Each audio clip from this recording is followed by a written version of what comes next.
this new kind of capitalism is something. Imagine if it keeps going like this in 10 years. You won't be able to move. Imagine if they can control, they can manage bank accounts, they can do so many things now. Do you know, before the uprisings of the 60s, we had 4 or 5 times as much freedom as we have now. Way more. You go to the post office to get a Social Security card. You take somebody to the passport office and they just swear that I knew he was born.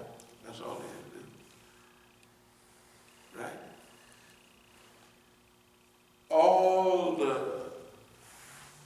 Remember what they use with black people? They use drugs and everything to gain control of the neighborhoods. This is a high crime neighborhood. Therefore, illegal search and seizure is a lower standard in a so-called black neighborhood. In a high crime area, they started all that stuff in the 70s and the 80s. By the 80s, it was already in vogue for blacks. The 13th Amendment, lock everybody up, they've been doing that. The new Jim Crow, you look at any pictures of chain gangs back in the 20s and 30s, it's 95% black. You'd have to work, maybe they had Cool Hand Luke King gang, but they wasn't, I ain't think that was, when we used to drive down south, we didn't ever see a whole lot of white folks on no chain gang. We saw Negroes. So Cool Hand Luke might have been not made up, but they had, throughout the South, I'm sure they had 4 or 5 chain gangs with white folks. But that was it. Why? To keep niggas working for little or nothing, right? The sheriff get a quarter, and the other, they 50 cents a day to rent them out to work, to do everything. To cut weeds, pick cotton, to do all the labor. Remember the courts? We sentenced you to 5 years at hard labor. I don't guess y'all don't remember that. That was part of your sentence. Hard labor. We're going to send you to the penitentiary to make you repent. That's what penitentiary came from. You're going to do penitence. Penitentiary. We're going to do penitence.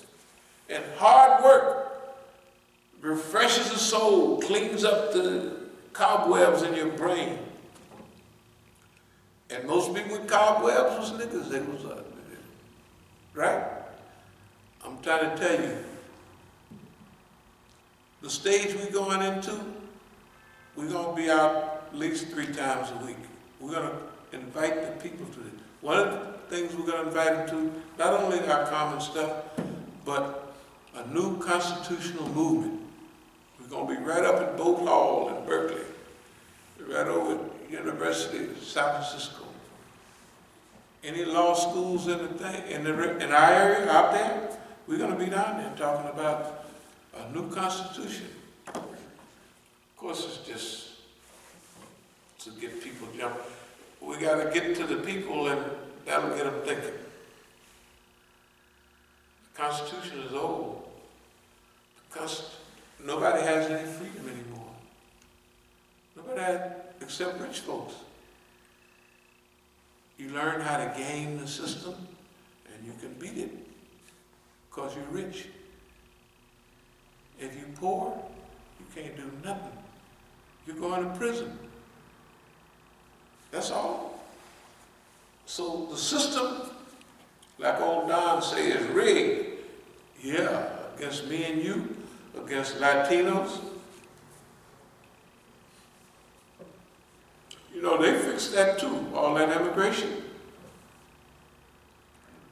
Up till a few years ago they used to call it the Visceral program and all that. But Mexicans would come across the border, like the white businessmen, the farmers. You hear them hollering right now? Hey man, y'all just, we ain't got nobody to pick the barriers or nothing. Y'all got to lighten up on all this immigration. But what the Mexicans could come across the border, work for big money, a couple dollars an hour is big money for them.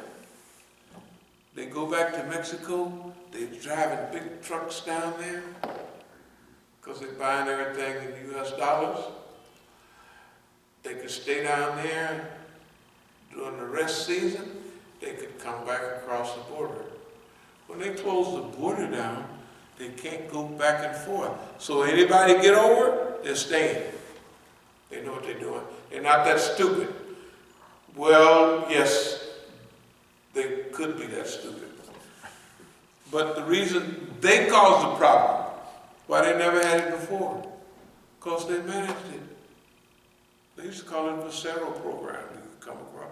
You can get sign up for come across and work, then go back home.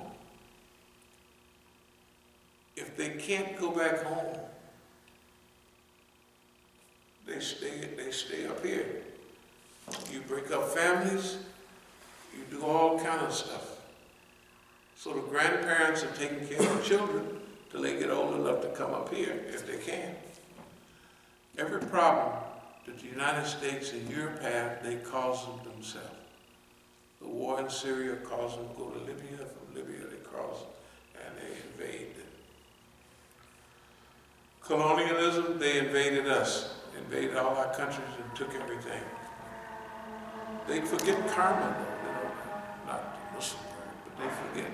What goes around comes around. They stole Mexico, now Mexico's back. They call it, you ever heard of Reconquista? Reconquista, the reconquest of North America. That's done deal, finished. I mean, the Latinos you see around here are a lot, but it ain't like out there. On my block, when I first moved on that block, it was 2 black families.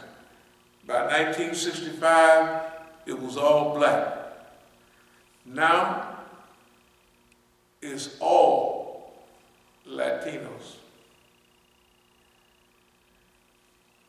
Cities, anybody from down south, if you drive down south, you see signs on the highway, or off the highway, right? Go driving through town in Spanish. On the East Coast, it used to didn't be no, before 35 years ago in Salvador and all that, it wasn't hardly only it was Puerto Ricans on the East Coast. Not no more. One white boy said that when we went down to that demonstration in Carolina, we went to, Ahmed hooked up some demonstration years ago, I don't know if you remember that. But we went down there, and the white boy that was supposed to be a Muslim, he said, yeah, the Latinos are buying up all the pickup trucks and marrying all the fat white women. That's what a white boy said. Anyway, it's changed. Reconquista. Okay. Europe used to be Europe. It used to be white folks. It ain't like that now. Europe is beginning to move. I don't care whether it's Germany, and they don't care. Because, see, Europeans are losing population. In England and Great Britain, all the churches are now Masjid. Because ain't no more Christians, ain't nobody going to church. Right? It'll be like that here soon. Well, we'll see. The point is, Europe is now mixed. Yeah, there was a few people from down in the islands and British colonies, 1 or 2%. They like that now. We have a higher birth rate, they will be knocked. When the white Nazis say, you will not replace us, they might as well stop saying that, because they've been replaced already. In America, Latinos, first they replaced the Negro in population. And they was lying. In 2000, they said the black population is 39 million something or other, and the Latino population is 39 million something or other. But that was 20 years ago. It ain't like that no more. Negroes, because whatever they gave Negroes, remember how bad teen pregnancy used to be in D.C.? That's all they talked about. How many, you see many babies up and down the street? D.C. or Maryland? Yeah, well, don't forget the AIDS situation among us in D.C. They knock, look. Well, technically, the first time I heard about AIDS was when I was in Haiti, way long time ago.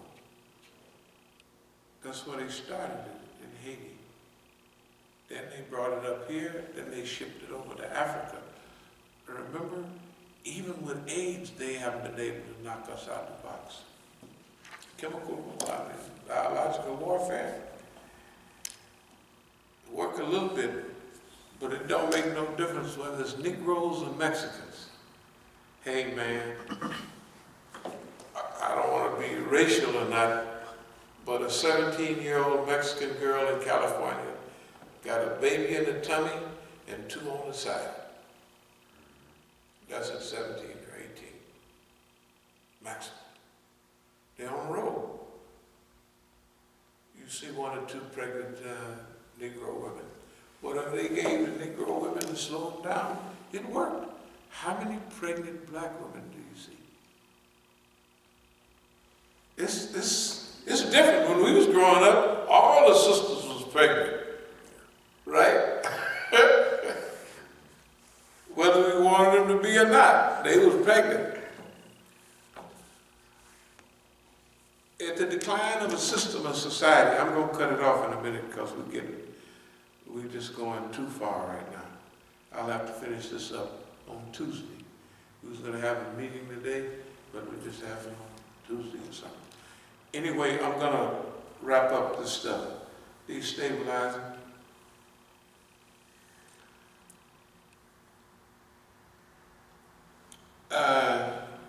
Remember we used to talk about Star Trek and the system, going beyond where anybody, that was the first stage, the primary stage, was going beyond what other groups have done. We've already done that. I mean, we have really done that. I mean, it may not look like it. Or let me ask, does it look like to y'all we've outlasted everybody? We've took more punches and blows than everybody without any visible harm. They can hit us with the biggest things that knock everybody over. Boss man is acting a fool again. It ain't no problem. That is such a blessing. And if we're thankful about anything, it's about Islam, it's about longevity. That longevity, remember Dr. King said in his last talk, I've been to the mountaintop. He said longevity has its place. Evidently, they told him, we're going to kill you, nigga. So he was saying, I ain't fearing nobody. But he uses the term longevity. He never had a chance. Malcolm never had a chance. Those people of that time, we say, mashallah, it wasn't a time for that transition. Okay. We've been through several phases, but all in one primary stage. To Star Trek them, to go to do this longevity, to do this endurance, right? To do this tenacity and hold on when it ain't nothing left but the idea of holding on. We've done that. We have really done that. We're not arrogant about our being here, but we're proud of being here. That we lasted this long. and with no aid from nobody. Can you imagine? We don't have no allies. I mean, what's with that? If we paid attention to them, we'd be looking in the mirror saying, what's wrong with us? What's wrong? Why you don't come? Why you don't? No, we don't do that. We know why. And that's what's proved itself. That those people, they know what they're looking at. And we know what they say in their mind.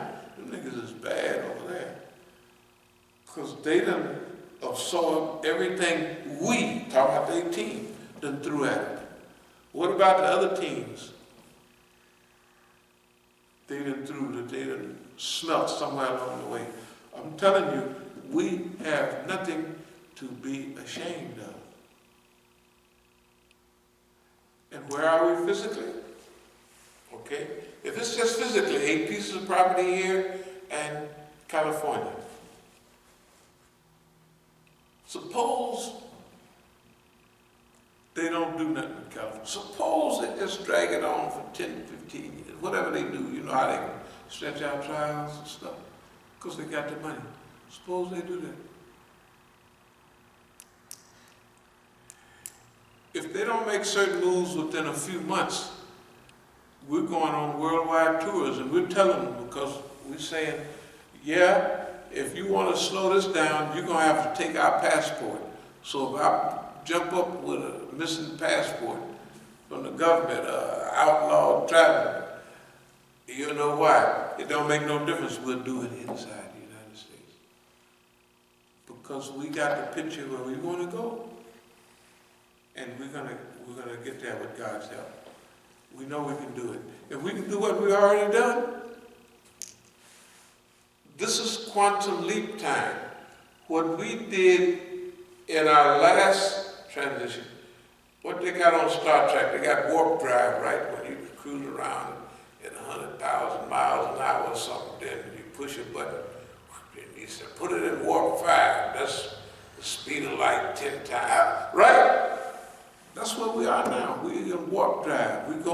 We're in warp drive now. But we haven't said engage yet. You know? No, that's all. We already in warp drive. We move the transmission or whatever you move. We just say engage. That is what we done said the first end. We just ready to say engage, and we off and gone. I'm telling you, that's what we have to do. Why? Examine the world. That's the way the world is. If we don't move fast, you can't get no drinking water. You can't. Australia already burned up. You know how many animals they lost down there? 1 billion animals. 1 billion animals. And they got people on the staff, the presidential, whatever they call them, ministerial staff. Half of them are still pushing. We got to. Jobs is more, you know, right? Look, the people is crazy. We got to fix the world. We got to fix the whole world. Not just Negroes. If you fixed the Negro, gave him a 5-star fixing, wouldn't make no difference. He'd still be breathing poison air, right? He'd be, right? The oceans would be bad. I don't mean to go off on these tangents, but I heard them say, the white folks said this, that in a certain couple of years from now, it'll be more plastic in the ocean than fish. Anybody heard that? There will be more plastic? What are they talking about? Wait a minute. And ain't nobody slowing down, right? There's 3 or 4 white boys over in Bali. You get a little thing around, you know, they collected 2 million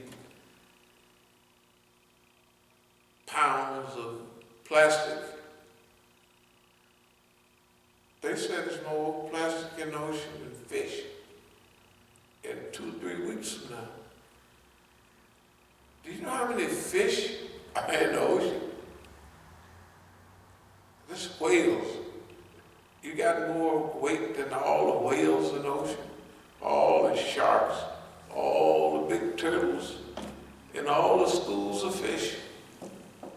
And ain't nobody, there's no gigantic movement to say, stop, now, finish. We ain't going no further till we fix this. They ain't doing that. The signs say, downhill, dangerous grade, and they speed up. Instead of slowing down, dangerous curve, no road, no road on the shoulder, stuff like that. They speed up. They speeding it up. So when you talk about movement, you just mean beyond talking. Yeah, we're everything. Meaning, and in reference to, you know, the environmentalists and Yeah, all of that stuff. Okay, our goal right now, when we go to California, I got my little speaker system, I'm gonna get my other, but we're gonna go out 3 times a week. You know, some more, some less. And all of we're gonna have 15-minute talks, you know, like, kind of like we used to do. Do you remember when we had some of the Eads over at the Armory? mm-hmm. And we would stand outside. The line was long when they come in. Right. Mm-hmm. And it would take them about 10 minutes for the people to get inside. Right. And we used to give talks outside. Mm-hmm. Because they didn't let us give football inside or nothing. Right. So we would give talks outside that would last 10 minutes or so, 15 minutes. These are the type of lectures that we're organizing. Concise statements. We make our statements, we go to the next place, make our statements. So that's the first stage. Also, we're going to recruit from the people that we're talking to. That's what we're talking to them for. Now, since we're going out for certain, the government have to send us snitches. They have to. So they ain't gonna let nobody just sit around and make right revolution, this, that, and the other. They ain't gonna do that. So we're gonna give them a job. I don't care who they are. They're gonna have a job. Whether they, like Muhafiz used to have to write, he might, whatever he was, still, everybody come now will have a job. They have to do that. They have to do their behavior pattern